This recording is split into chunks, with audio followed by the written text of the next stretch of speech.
Mga kapuso, doble ingat sa inyong mga gamit kapag nasa mga pampublikong lugar. Ilang insidente ng pagnanakaw ang nahuli kam sa Quezon City at Maynila.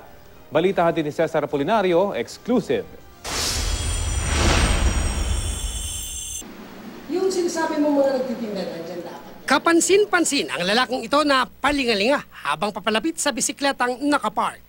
Maya-maya, binitbit at pinedal palayo ang bike. Nung time na yon, nasa kwarto lang kami.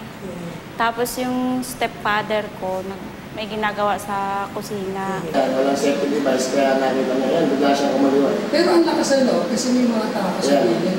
Pero hindi aware yung mga tao kasi tanghalin tapat eh. Sa isa pang video makikita ng malinaw ang itsura ng suspect pero hindi raw kilala ng may-ari ng bike. Ayon sa kapitan ng barangay, dayo lang ang suspect.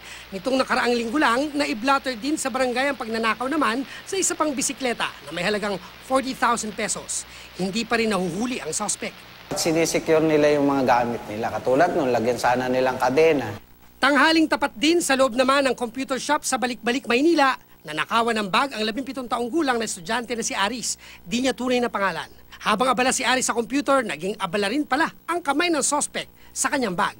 Pero dun sa CCTV kita, di ba, na gumanon siya, hindi mo napansin yun? Hindi ko po napansin. Yumupo siya, may kinuha siya sa harapan? Hindi po, kasi po, ang nakita ko lang po nung nasa likod ko yung mga ibang nagko-computer po nung ano. Ang dalawang kasama nito napagkamalan din ang bantay sa computer shop na estudyante, lalo't mga naka-ID. Pagkuha sa bag ng biktima, agad tumakas. Nai-blotter na ng biktima ang insidente. Wala pa ring pagkakakilanlan ng tatlong suspect na mukhang nasa edad 20 anyos pataas. Cesar Apolinario, GMA News.